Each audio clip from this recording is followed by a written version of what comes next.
Well, thank you for tuning in to GTU on a Friday. The weather is supposed to get a little wild this weekend, so if you are looking to chill inside, not outside, at home with the movie, Patrick, back on the show with his reviews. It's good to see you. Good to see you. The minute he sits down, we start talking.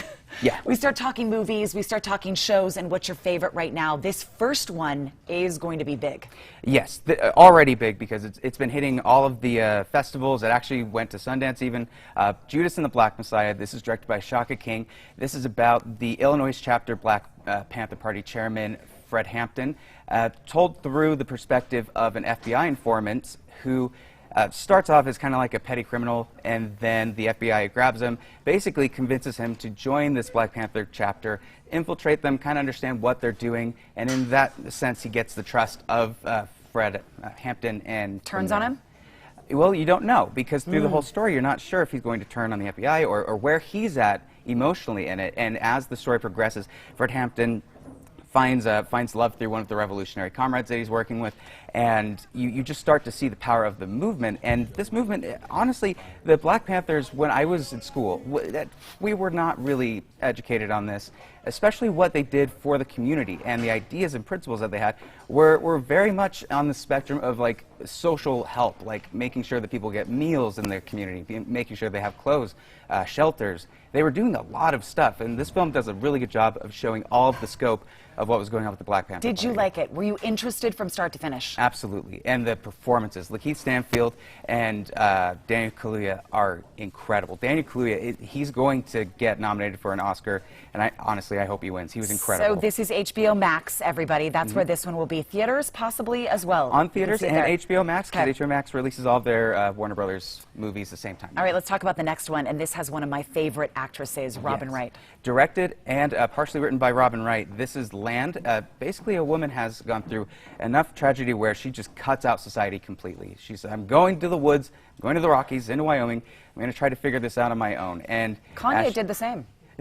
Kanye's in Wyoming, she's in Wyoming. Never thought we'd get a Kanye reference with the Robin Wright film, but I love it.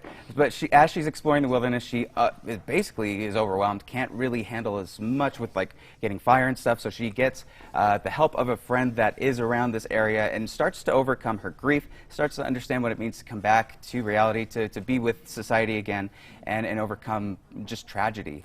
Oh, that was at Sundance too? This one Yes. was screened at Sundance. And by the way, more people watching Sundance movies than ever before because Yes. it was virtual.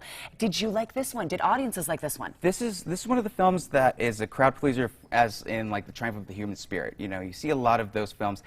The only issue with this is I feel like they didn't go as deep as I was hoping.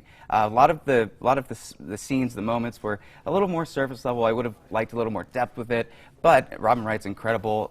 The landscape shots are, holy cow, you've never seen the Rockies Wyoming quite like this. And solitude seems like a theme for 2020 and 2021. So we can all relate in a we sense. can relate. We can relate to this. The last movie. This is the one that I'm very excited about. Minari. It's directed by Lee Isaac Chung, who is a University of Utah graduate. I didn't know that. He is, and he directed probably my favorite film of 2020. This is a film about a Korean family that is going from California into Arkansas to start a new life, to try to grow crops and stuff, and basically build a farm. And you get to see this family go through lots of different experiences. When they can't really handle it, their kind of crazy-ish grandma shows up from Korea, and the whole family gets turned upside down in that sense. The young boy is looking at this grandma thinking, I don't think you're a grandma. She's swearing, she's playing cards, she's doing all kinds of stuff.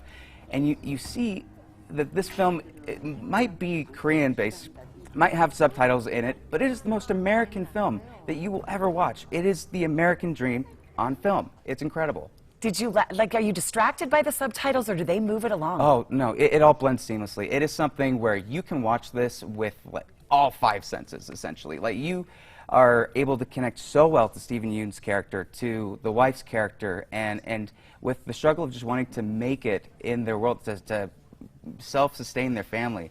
and the love and struggle that comes with doing that. It's brilliant. And directed it's by a Ute. I love it. It's already in theaters, everybody. If you would like to check out Patrick's reviews, you can follow him on social media. We'll leave that on the screen for a second. Also his website, patrickbeattyreviews.com.